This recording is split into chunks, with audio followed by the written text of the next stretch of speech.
கடந்த 1995ஆம் ஆண்டு வெளியான பிரபுதேவாவின் ராசையா படத்தில் மஸ்தானா மஸ்தானா என்று தனித்துவமான பாடல் மூலம் ரசிகர்களின் கவனத்தை பெற்றவர் பவதாரணி.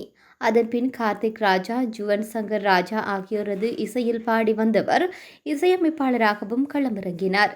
தமிழ் மட்டுமல்லாமல் தெலுங்கு, கன்னடம், இந்தி மொழி படங்களிலும் இசையமைத்திருக்கின்றார். கடந்த வருடம் ஜனவரி மாதம் புற்றுநோய் காரணமாக கொழும்பு சென்றவர் சிகிச்சை பலனின்றி உயிரிழந்தார்.